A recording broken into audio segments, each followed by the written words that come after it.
Hola, mi nombre es Maritza Aragón, soy residente de tercer año de hematología. El día de hoy les voy a platicar sobre la anemia hemolítica inmune y bueno, la clase me la coordinó la doctora Margarita Contreras. Vamos a comenzar. Como objetivos de esta clase vamos a conocer cuál es la clasificación y la patogenia de esta enfermedad.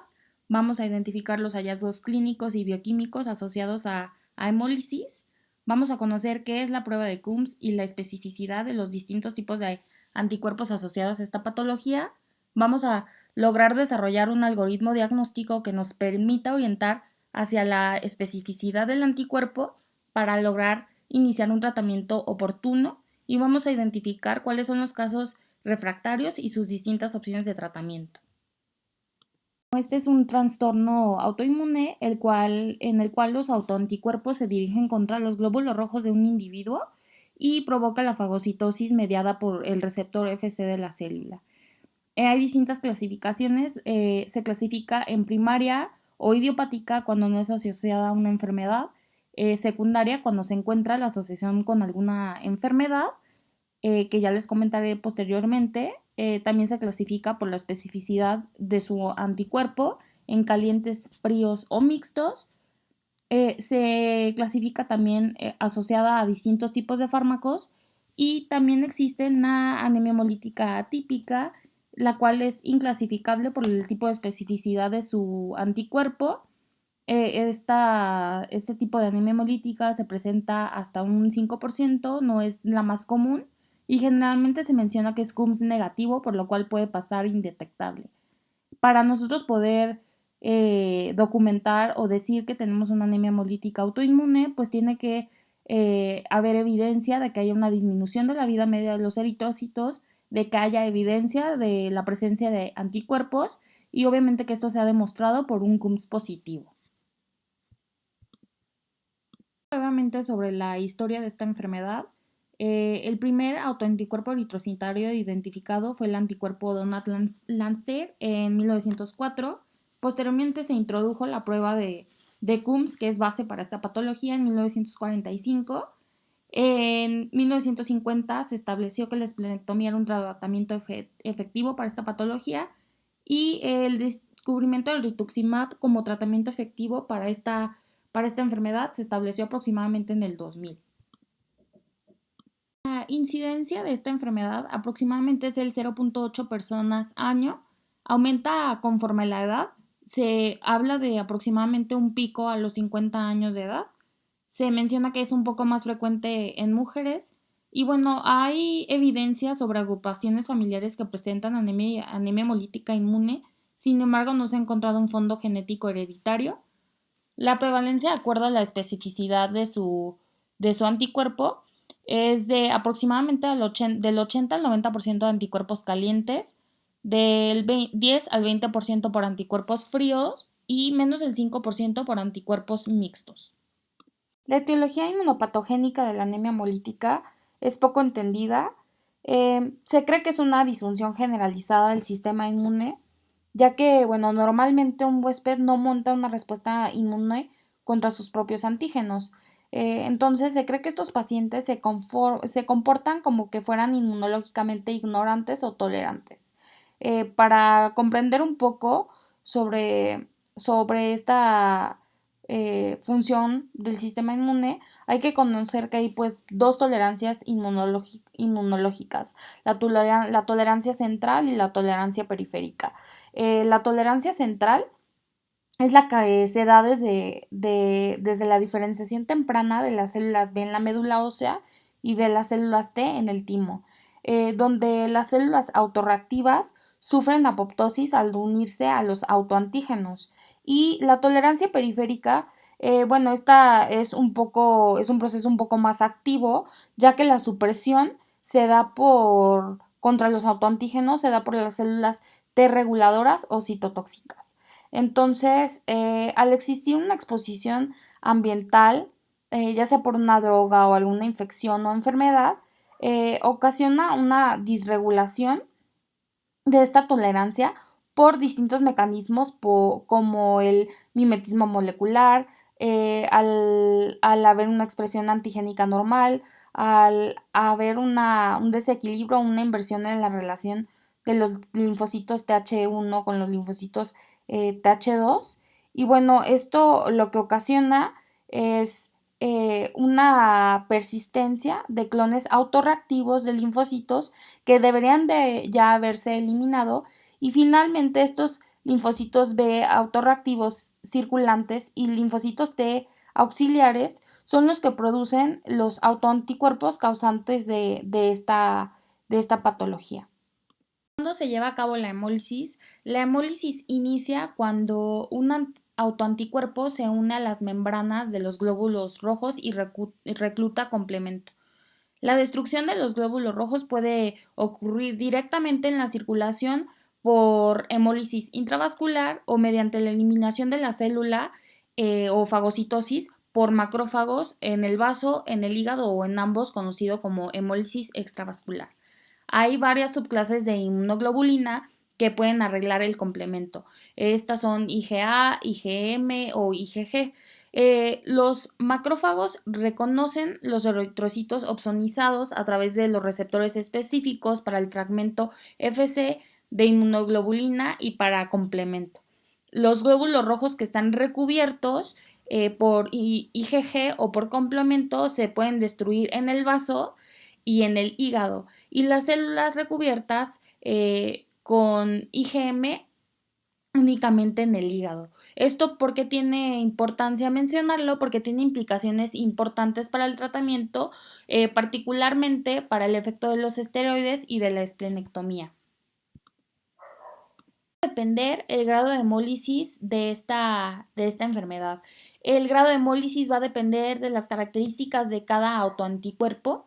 Esto va a ser dependiendo de la clase del autoanticuerpo, de la cantidad existente de autoanticuerpo, la especificidad que tenga, la amplitud térmica que tenga, la capacidad que tenga de fijar el complemento y la capacidad de reaccionar con los macrófagos en los distintos tejidos. Vamos a comenzar a hablar sobre las distintas variantes de anemia hemolítica inmune. Vamos a comenzar hablando sobre la anemia hemolítica por anticuerpos calientes. Esta es la más frecuente, es la causa del 70 al 80% de los casos de anemia hemolítica.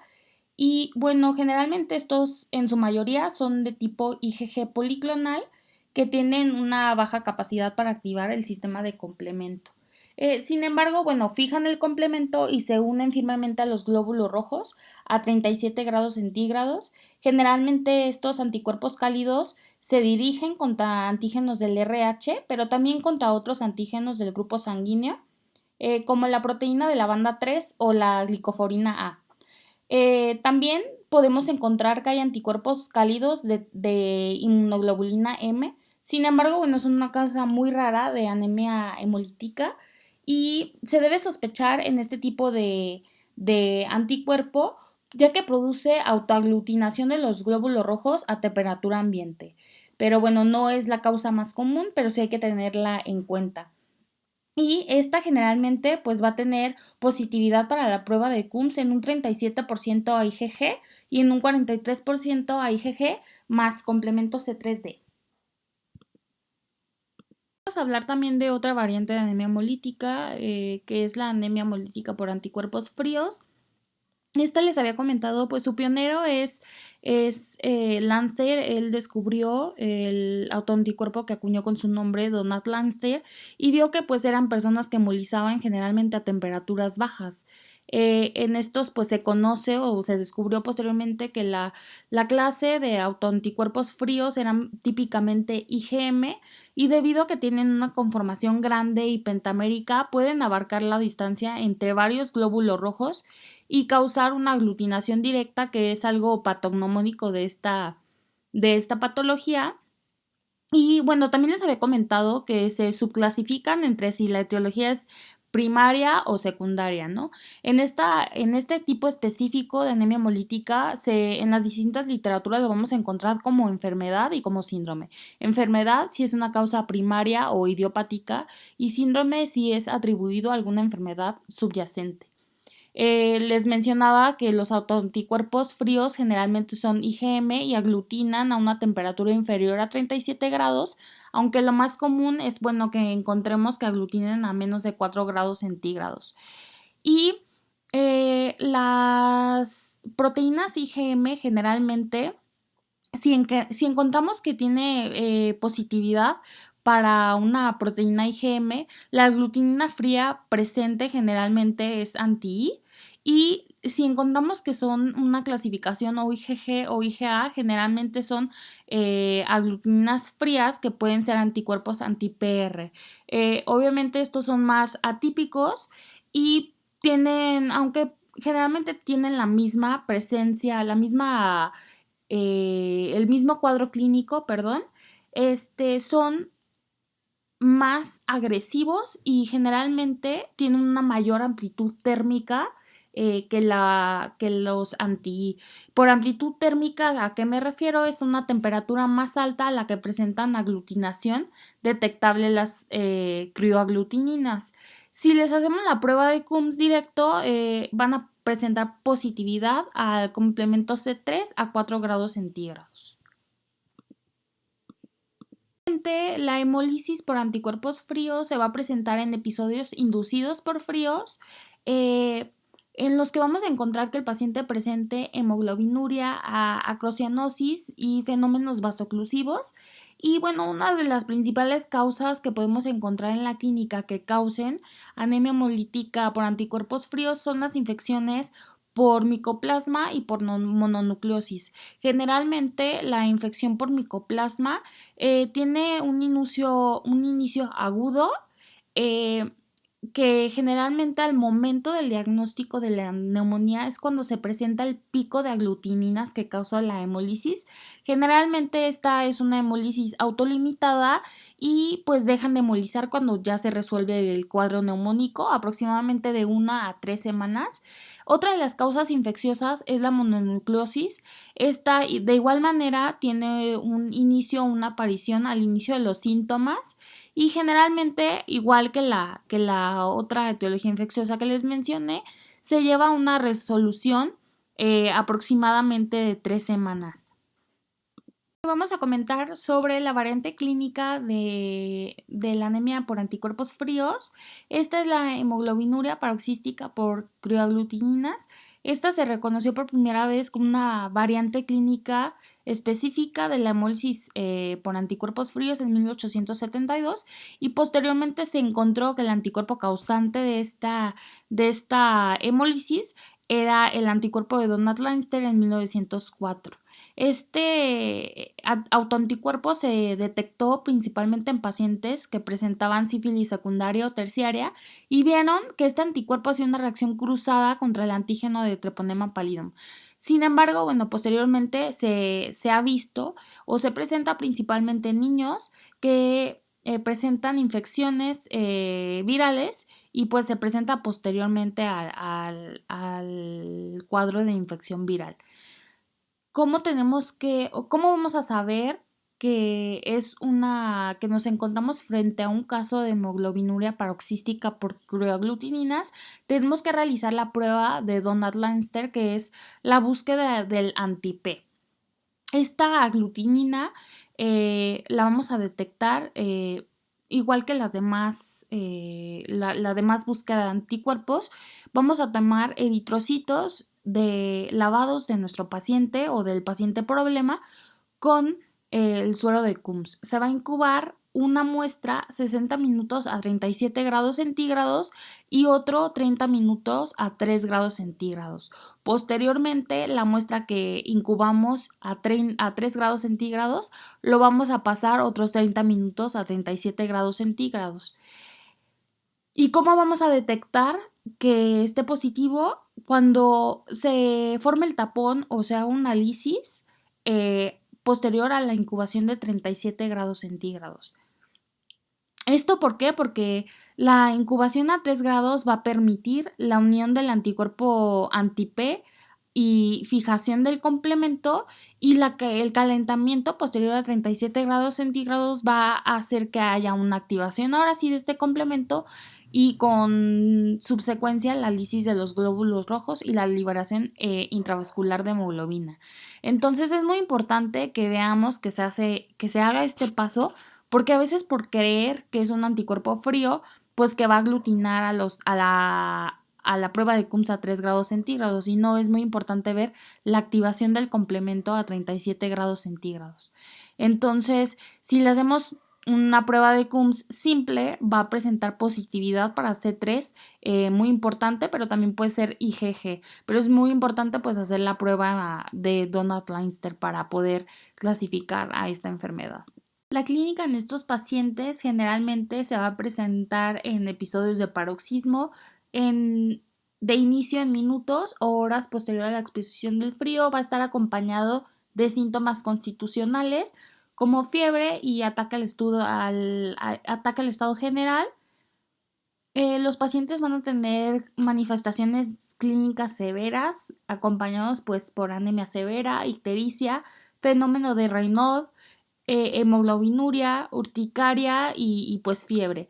La urticaria se va a dar dado que los antígenos P se han encontrado en fibroblastos, y hallazgos de laboratorio frecuentes también de esta entidad es que van a presentar leucopenia e hipocomplementemia en sus estudios.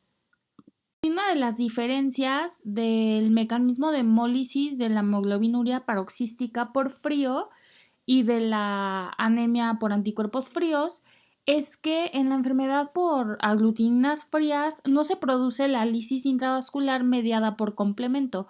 Por el contrario, el complemento permanece en la superficie de la célula. Esta se va a unir a los receptores en el sistema fagocítico mononuclear del hígado, vaso y de los ganglios linfáticos, y causa la formación de esferocitos y destrucción extravascular de los glóbulos rojos. Y bueno, aquí les pongo una tabla con las distintas características de las variantes de anemia hemolítica a la temperatura a la que reaccionan, que bueno, ya vimos que los calientes a 37, fríos a 4, y específicamente que la hemoglobinuria paroxística por crioaglutininas reacciona a 4 grados, pero hemoliza a 37, la clase de inmunoglobulinas a la que fijan al CUMS, la especificidad del anticuerpo al que reaccionan, y bueno, el tipo de hemólisis más común de estas variantes. Y el sitio de secuestro, que como les había comentado, pues es de importancia saber que la de la anemia hemolítica por anticuerpos calientes, pues sí tiene un sitio de secuestro principal en el vaso, a diferencia de la anemia hemolítica por anticuerpos fríos. Y bueno, la tasa estimada de hemólisis en una persona que pesa aproximadamente 70 kilos, cuando tiene una hemólisis extravascular, es de 17.5 mililitros de glóbulos rojos por hora y intravascular de 200 mililitros por hora, por lo que tienen mayor grado de hemólisis y pues mayor severidad las anemias que presentan una hemólisis intravascular. Puse una figura que ilustra la posible superposición entre las distintas categorías reconocidas de anemia hemolítica, a saber que son pues la anemia hemolítica de anticuerpos calientes, mixta, la hemoglobinuria paroxística, la anemia hemolítica por anticuerpos fríos, los diferentes porcentajes de presentación y bueno, sus variables de anticuerpos. Vemos que en las anemias hemolíticas por anticuerpos fríos es más común el anticuerpo de subclase IgM, es más frecuente que estos tengan fijación a complemento y bueno, que fijen a complemento a 4 grados centígrados. Y en las anemias hemolíticas por anticuerpos calientes generalmente se presentan más frecuentemente anticuerpos de subclase IgG, tienen una temperatura de reacción óptima o de hemólisis a 37 grados centígrados, pueden o no fijar a complemento. Y bueno, aquí tenemos unas presentaciones de overlap o de superposición, como por ejemplo la hemoglobinuria paroxística, la cual tiene un anticuerpo de su clase principalmente IgG, pero tiene una fijación alta al complemento a una temperatura de 37 grados centígrados. Vamos a hablar un poco sobre la hemólisis inducida por drogas, ya que esta generalmente es un motivo frecuente de interconsultas y tenemos que estar muy alerta ante los fármacos que causan hemólisis y que son de uso diario, de uso común. Los diferentes tipos o mecanismos de acción mediante los cuales los fármacos causan hemólisis son por formación de aptenos, formación de inmunocomplejos y formación o producción antigénica de novo. Entonces, vamos a ver que los fármacos forman aptenos en la membrana eritrocitaria, produciendo IgG que se van a unir al complejo de membrana del fármaco y estas van a causar hemólisis extravascular. Si nosotros a estos pacientes les hacemos un CUMS, va a salir positivo IgG y los ejemplos más frecuentes son las dosis altas de penicilina, cefalosporinas, tetraciclinas principalmente. Otro de los mecanismos de acción es que el fármaco produce la producción de inmunoglobulina G, formando inmunocomplejos que se unen a la membrana del eritrocito, causando hemólisis intravascular. Y estos generalmente al hacerles una prueba de CUMS van a salir positivos a complemento al C3D. Los ejemplos más comunes son el uso de metformina. Nuevamente vemos las cefalosporinas, anfotericina B y rifampicina. Y el tercer mecanismo de acción es que el fármaco por sí solo modifica la membrana de los glóbulos rojos, haciéndolo antigénico. Esto produce la producción de autoanticuerpos de tipo IgG, causando una hemólisis extravascular y al hacerle la prueba de CUMS sale positiva a IgG. Los ejemplos más comunes de este mecanismo son la alfa-metildopa, nuevamente las cefalosporinas, la fludarabina, cladribina, lenalidomida. Entonces, podemos ver que la hemólisis inducida por drogas tiene distintos mecanismos de acción que sobre todo tenemos que estar muy al pendiente de los pacientes que se les prescribe cefalosporinas y estar alerta a esos CUMS positivos que de repente nos solicitan en las distintas interconsultas. ¿Cuáles van a ser las manifestaciones clínicas de todas estas variantes de anemia hemolítica? Pues van a va a ser un cuadro clínico de síndrome anémico generalmente, obviamente va a ser en base al grado de hemólisis que tengan y al grado de anemia que tengan. Se van a presentar con fatiga, mareo, disnea, taquicardia. Pueden presentarse con ictericia, hepatomegalia y esplenomegalia. Y bueno, hay que tener en cuenta que hay distintas características clínicas al diagnóstico que son predictores pronósticos en esta enfermedad. Los pacientes pueden debutar con un evento vascular cerebral, cardiopatía isquémica, síndrome de Raynaud, embolismo pulmonar, CID y trombosis venosa profunda. Estos todos nos hablan del componente protrombótico que tiene esta enfermedad. Generalmente se presenta aproximadamente en el 11 al 20% de los casos.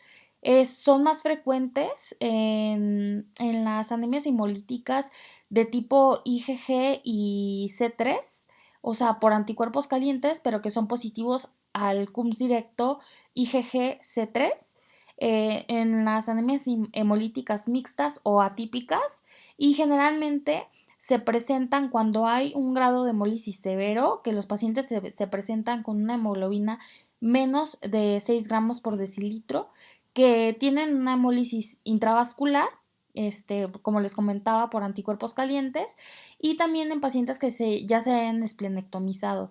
También es frecuente que los pacientes al diagnóstico tengan neumonía, principalmente pues hay que descartar que la anemia hemolítica no sea por anticuerpos fríos. En nuestros pacientes es muy frecuente encontrarlo hasta en un 9 a 14% de los casos. Y bueno, también hay que tener en cuenta que no está asociada la neumonía a una especificidad del cuerpo, aunque sí se haya encontrado más ciertas infecciones que ocasionen hemólisis por anticuerpos fríos.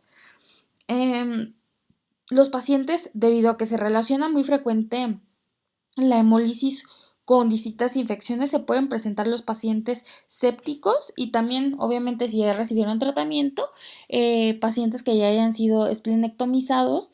Debido al mismo riesgo trombótico o al mismo estado protrombótico, los pacientes pueden presentar lesión renal aguda y los pacientes también se pueden presentar al diagnóstico como un síndrome de Evans de un 7 a un 10% de los casos. Es más frecuente en formas de anemia hemolítica mixta o atípicas y en casos severos, o sea que la hemoglobina y el grado de hemólisis sea muy intenso. Los factores de riesgo que presenten los pacientes al diagnóstico que tienen alto impacto y en su mortalidad son que debuten con síndrome de Evans, que debuten con lesión renal aguda, que se asocien a algún tipo de infección y que ya habiendo tenido el diagnóstico hayan recibido múltiples líneas de tratamiento y que obviamente hayan presentado algún evento trombótico al diagnóstico. Bueno, y ahora hay que ver cuál es el algoritmo diagnóstico que tenemos que seguir en esta patología. Principalmente tenemos que hacer un adecuado interrogatorio clínico, preguntar sobre alguna infección reciente, el uso de alguna droga nueva, antecedentes hemato-oncológicos, interrogar si tienen ya el conocimiento de algún diagnóstico de alguna enfermedad primaria hematológica, si es un paciente post-transplantado, si se realizó alguna transfusión sanguínea reciente, si tiene algún signo o síntoma de alguna enfermedad autoinmune que pudiera no estar diagnosticada y esté debutando con anemia hemolítica. Y bueno, ¿cuáles son los paraclínicos que tenemos que solicitarle a estos pacientes? Tenemos que pedirle una biometría hemática, el perfil de hemólisis, que incluye pues unos reticulocitos, unas pruebas de función hepática, en las cuales podremos encontrar DHL elevada, bilirrubina indirecta elevada, aptoglobinas bajas y urobilinógeno urinario elevado. Tenemos que hacerle un frotis de sangre periférica, que ahorita les pondré unos ejemplos más adelante. Y en quienes está indicado realizar tomografía, pues en los pacientes que sobre todo debuten con una anemia hemolítica que se sospeche que sea por anticuerpos fríos, ya que estos pues son frecuentemente que se asocie a algún tipo de linfoma o timoma y pues se tengan que realizar estudios de gabinete para su diagnóstico. Bueno, y como les había mencionado, dentro del perfil de hemólisis es muy importante realizar el frotis de sangre periférica, dado que este nos va a servir indirectamente igual para el seguimiento y la respuesta del tratamiento de los pacientes. En el frotis de sangre periférica pues vamos a encontrar anisopoiquilocitosis, principalmente vamos a poder encontrar policromasia, microesferocitos, aunque también podemos ver macrocitos. Vamos a encontrar también cuerpos de inclusión como los cuerpos de Howell-Jolly en pacientes sobre todo que tienen un grado de anemia severa o incluso en pacientes pues ya que están esplenectomizados, precursores eritroides en pacientes que de igual manera tienen un curso de hemólisis más severa y es muy importante que si tenemos podamos hacer una preparación de reticulocitos para igual cuantificar el grado de hemólisis. Bueno, en este frotis podemos ver, como les había comentado cuando vimos lo de la anemia por anticuerpos fríos, la aglutinación que podemos ver en estos eritrocitos, un precursor eritroide, policromasia. Estos son algunos de los hallazgos que esperamos ver si realizamos un frotis de sangre. Bueno, y para concluir, el algoritmo diagnóstico es importante realizar una prueba de Coombs directo. La prueba directa de antiglobulina se usa para determinar si los glóbulos rojos de un paciente están recubiertos con IgG complemento o ambos. Para realizar esta prueba es necesario tomar eritrocitos lavados del paciente e incubándolos con IgG antihumana y anticuerpos humanos.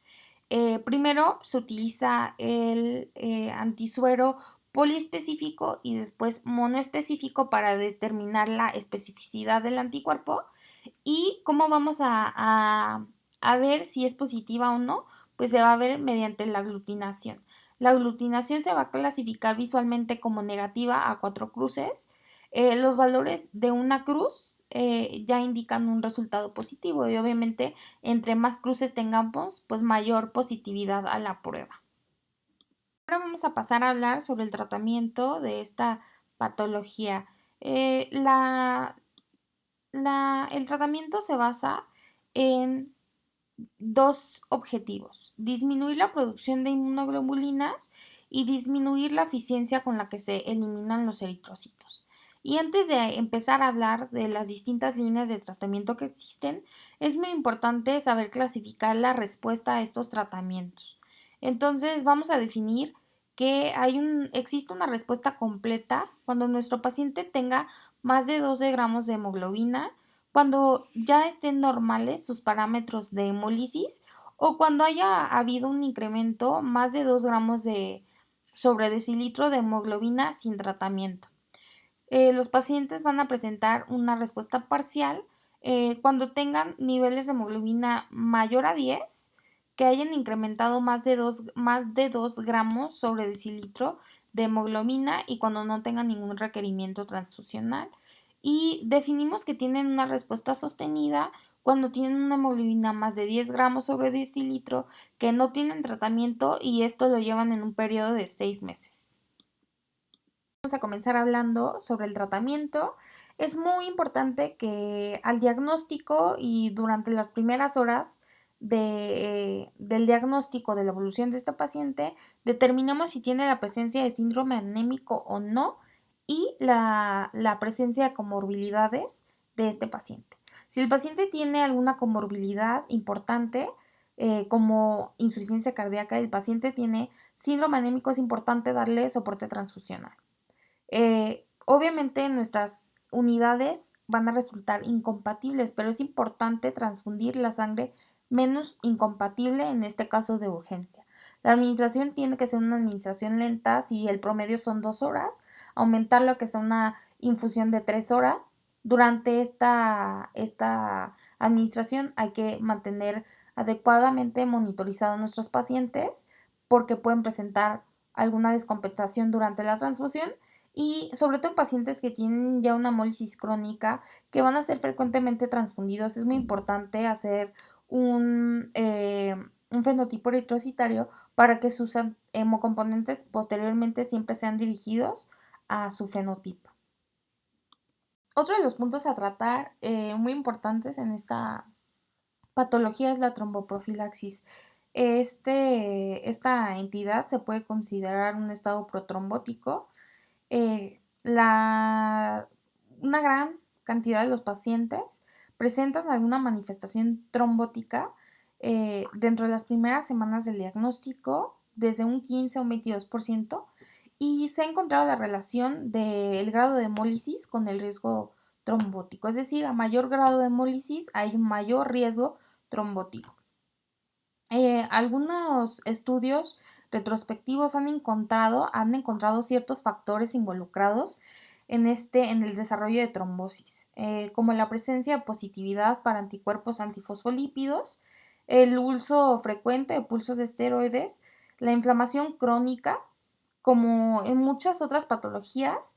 La inflamación crónica pues conduce a disfunción endotelial y una mayor expresión de factor tisular que posteriormente pues activa la cascada de la coagulación. Y más frecuentemente pues se han encontrado que también la producción de trampas extravasculares de neutrófilos pues también es uno de los factores involucrados.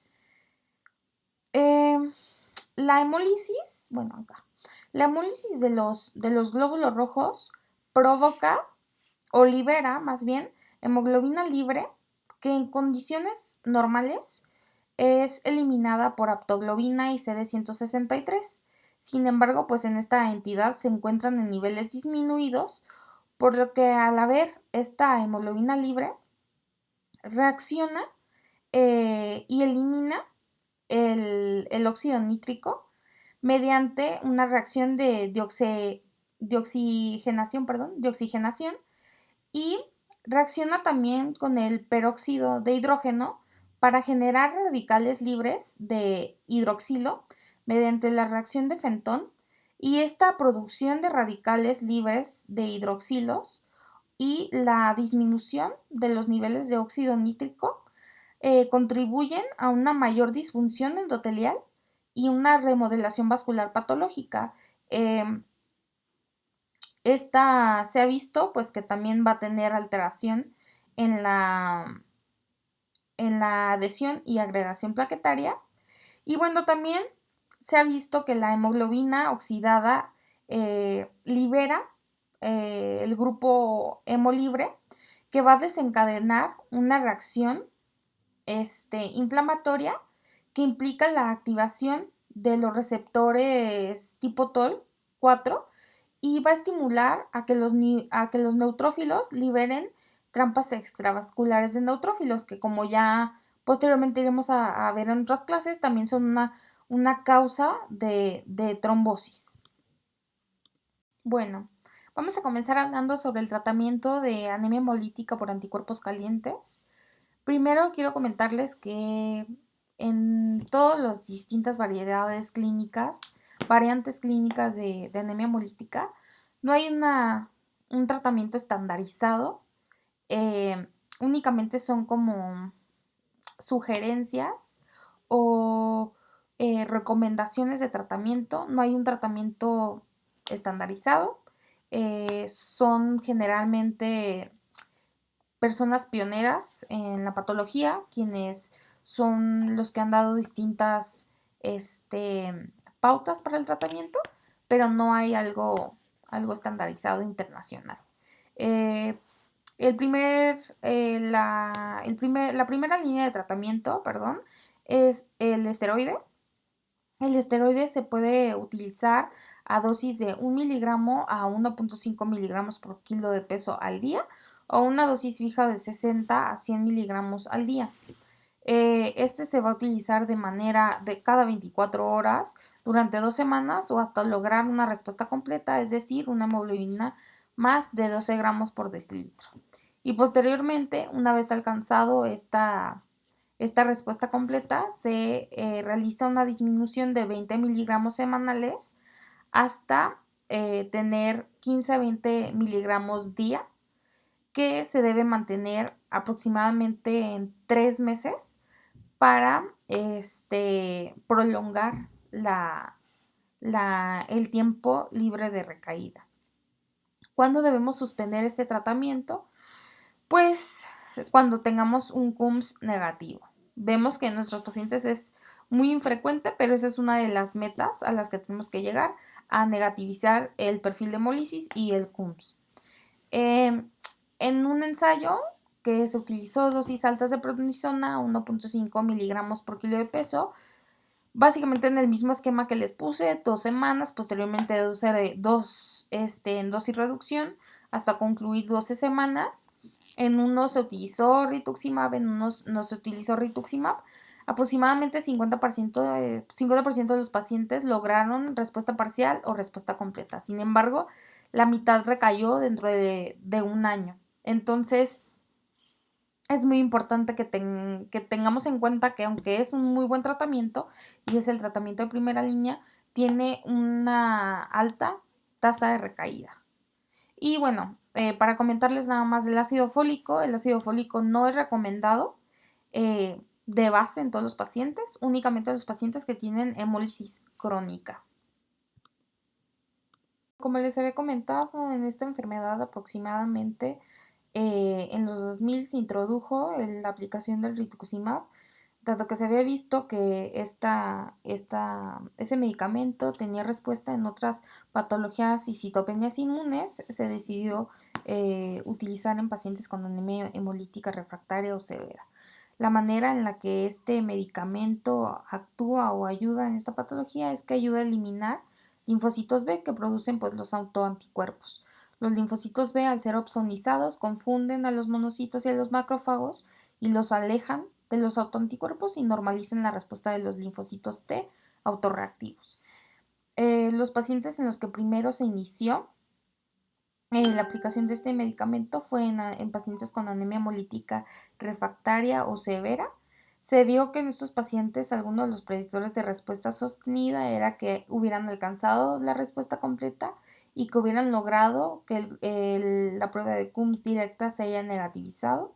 Y de igual manera en pacientes que ya hayan sido esplenectomizados, se vio que tenían mayor tasa de respuesta del 75% versus a un 54% en pacientes no esplenectomizados.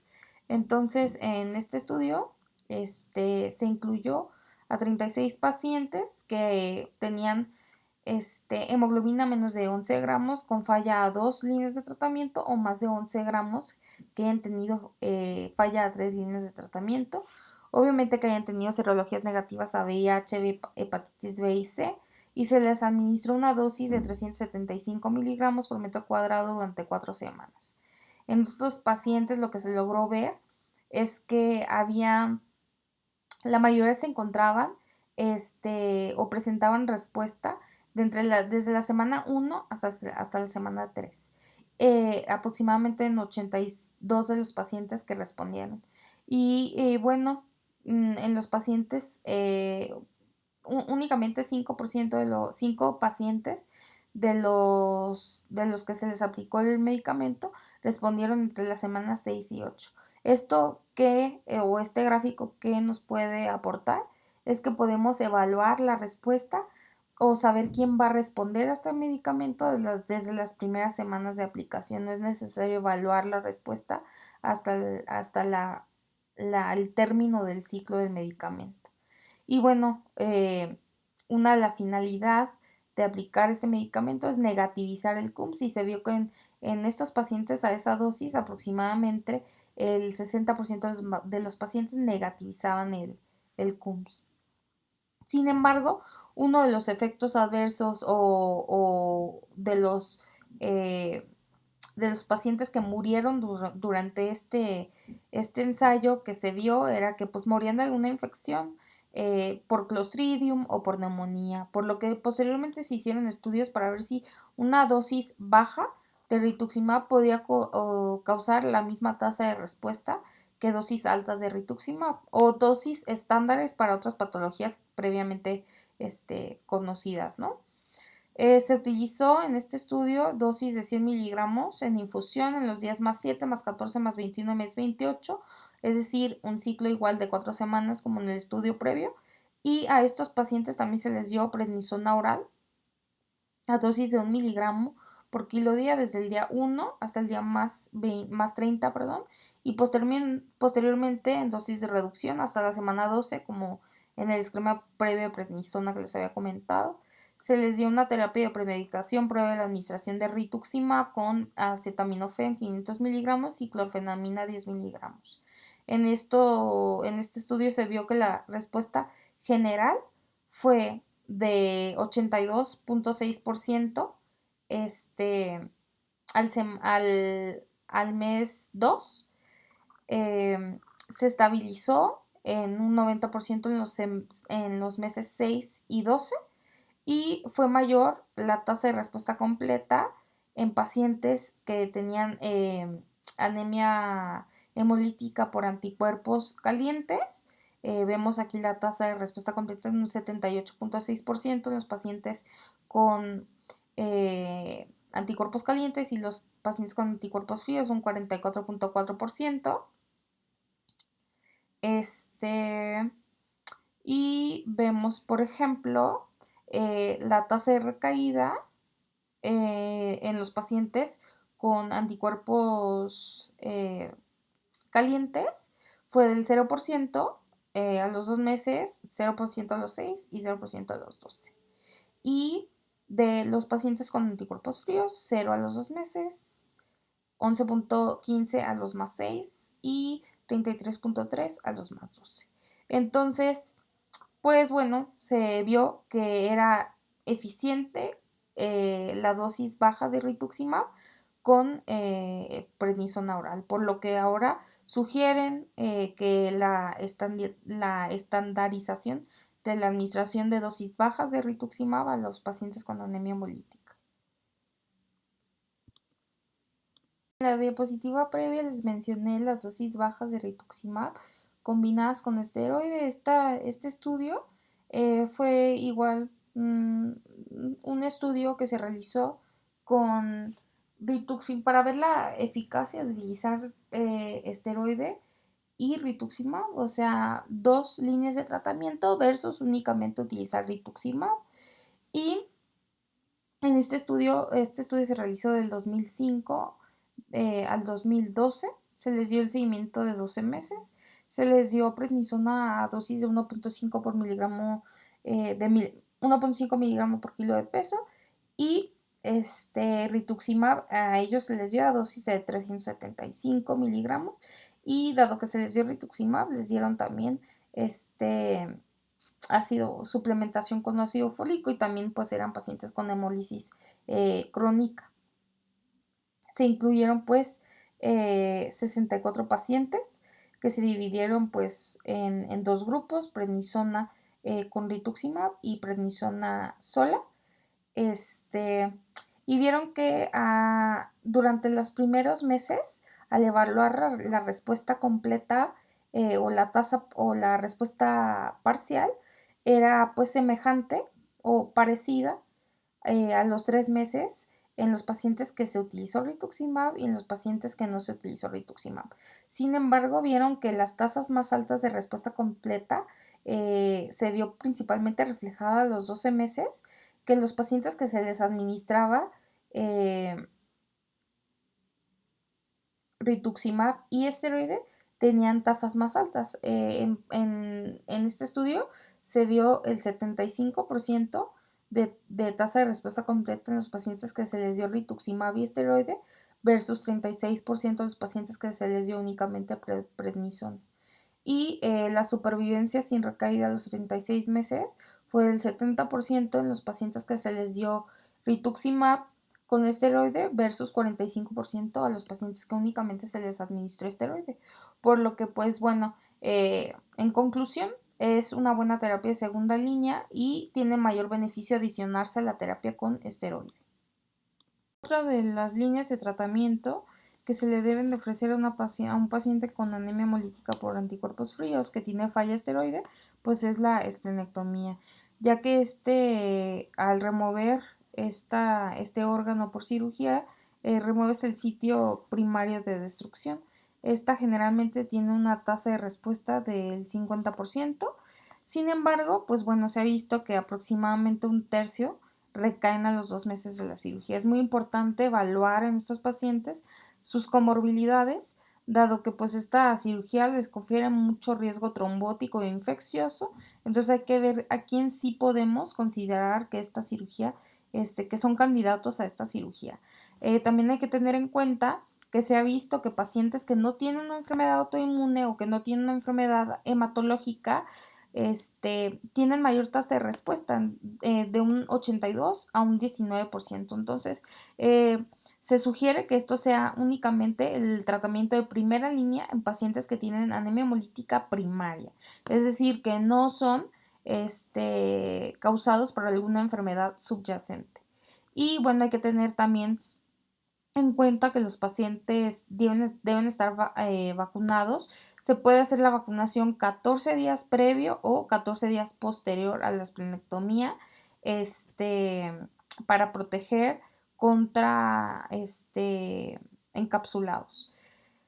¿A quiénes podemos considerar? A pacientes que tienen posterior a la administración de esteroide a dosis pues altas durante 2 a 3 semanas, que no tienen o que no logran ni siquiera una remisión parcial, que tienen un alto grado de hemólisis, y paciente que es intolerante a algún medicamento o que tiene efecto adverso importante, contraindicación para esteroides, y obviamente a pacientes pues que ya hayan tenido falla a alguna otra línea de tratamiento. Se sugiere Como les había comentado, pues que los expertos son los que pautan las distintas líneas de tratamiento para esto. Se sugiere que las líneas de tratamiento para estos pacientes sean primero esteroide, posteriormente esplenectomía y posteriormente rituximab, dado que, como les dije, las tasas de respuesta a rituximab son más altas en pacientes esplenectomizados. Comentar sobre el tratamiento para la anemia hemolítica por anticuerpos fríos.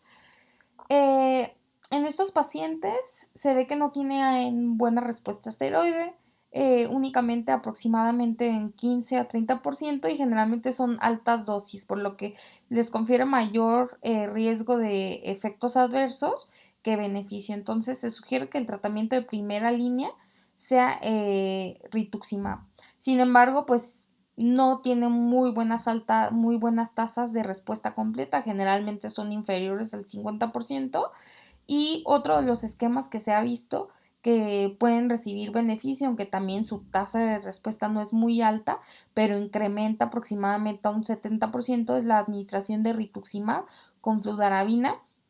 El rituximab se sugiere en estos pacientes que sea a la dosis alta de 375 durante 4 semanas y la fludarabina darle a dosis de 40 miligramos por metro cuadrado en los días 1 a 5 de 4 ciclos de 28 días.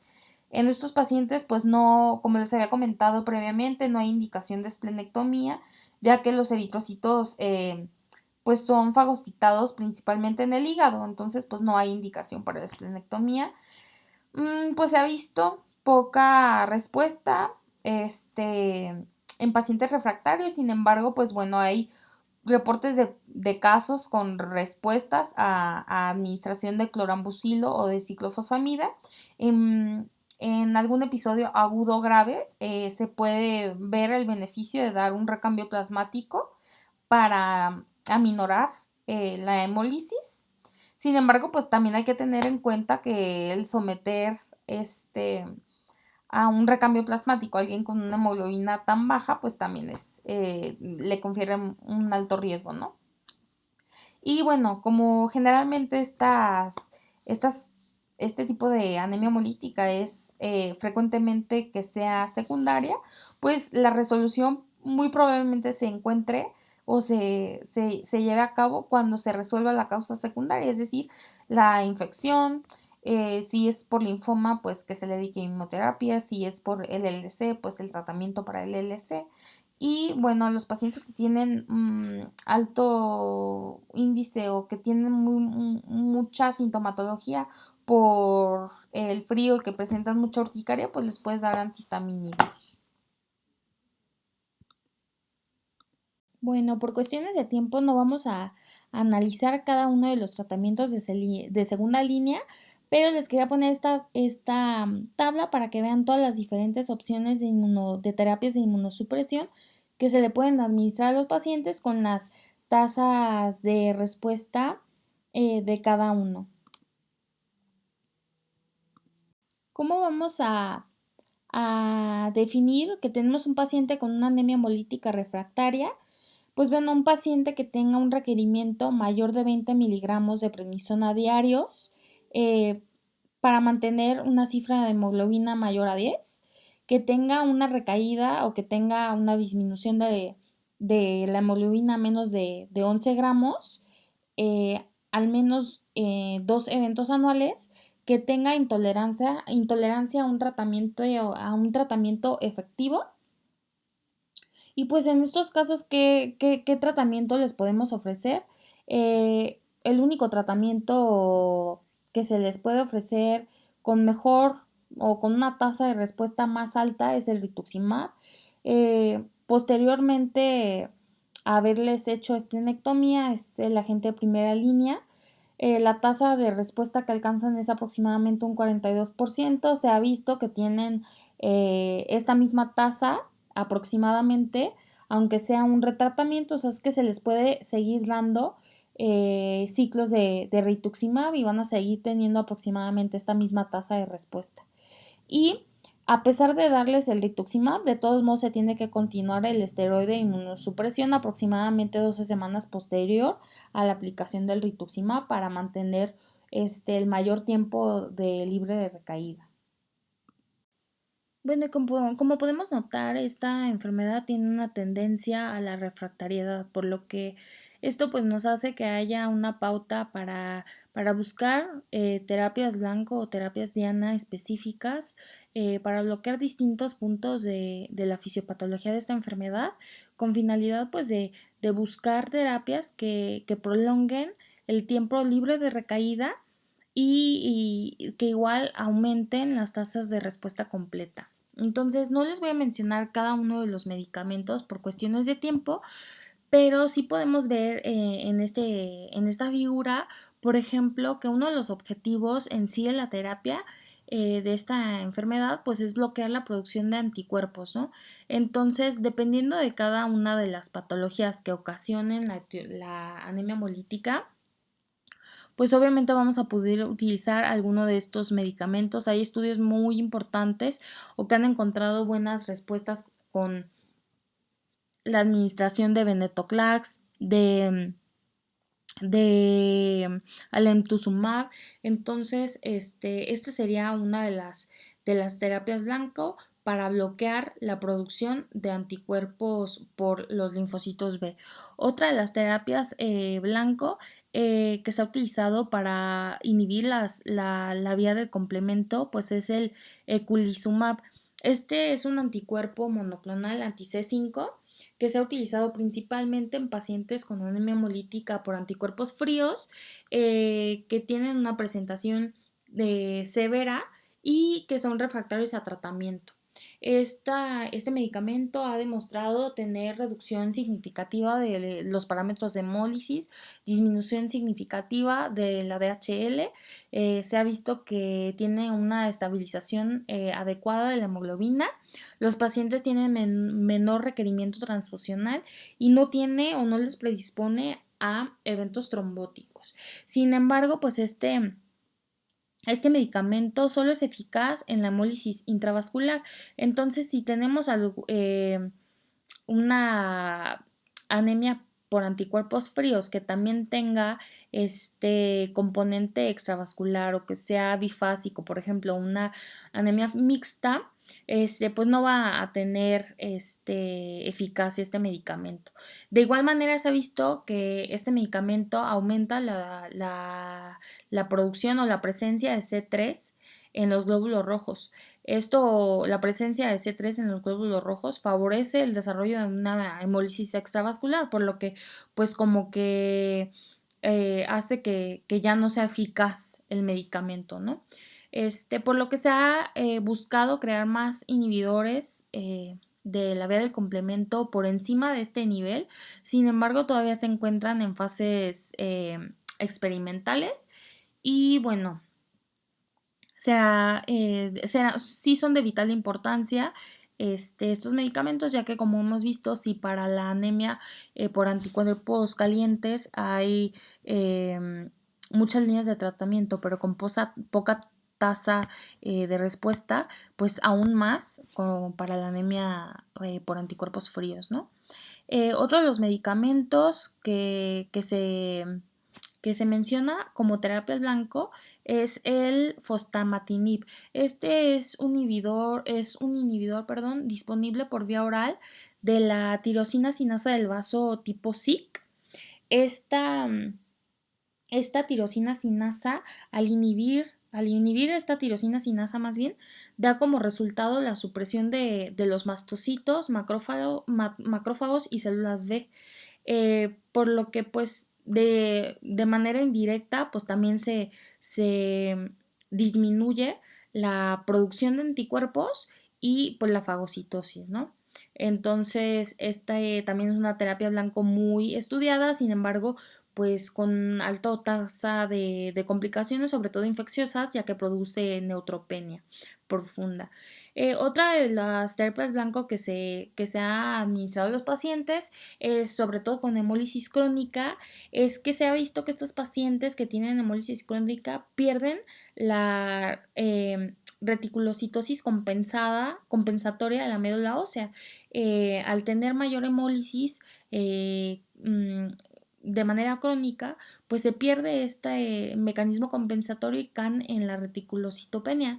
Entonces, se ha visto que estimular la médula ósea con agentes pueden elevar la cifra de hemoglobina aún persistiendo con hemólisis. Uno de los estimulantes de la médula ósea que más se ha administrado a los pacientes y que se ha visto que aumenta los grados que aumenta el nivel de hemoglobina, perdón, es la eritropoyetina. Y bueno, como pueden ver, pues hay distintas terapias blanco para cada punto y es muy importante que pues sobre todo en pacientes que tengamos con casos complejos de refractariedad pues se analice cada una de estas distintas opciones y veamos cuál es la que le podemos ofrecer a nuestro paciente. Vamos a mencionar rápidamente el tratamiento que se le puede dar a los pacientes que presentan hemólisis inducida por fármacos. Bueno, se ha visto que la base es suspender el fármaco. En algunos casos en los que la hemólisis es leve, se puede continuar el fármaco, pero se sugiere pues suspenderlo. Generalmente los glucocorticoides son innecesarios. Al suspender el fármaco se elimina el mecanismo de hemólisis, por lo cual pues se quita la hemólisis. Y únicamente en pacientes que presentan anemia hemolítica por análogos de purina en pacientes con LLC, se ha visto que sí se ha podido utilizar prednisona con tasas de respuesta completa aproximadamente en un 60%. Pero obviamente tiene también otros mecanismos fisiopatológicos involucrados, no nada más la hemólisis por fármaco. Entonces la base simplemente es suspender el fármaco y esperar a la resolución. Bueno, y eso fue todo por mi parte. Espero la clase les haya servido, que hayan aprendido algo para su vida diaria. Y bueno, si tienen alguna duda, pues ya estaré atenta al foro de discusión. ¿Va? Muchas gracias.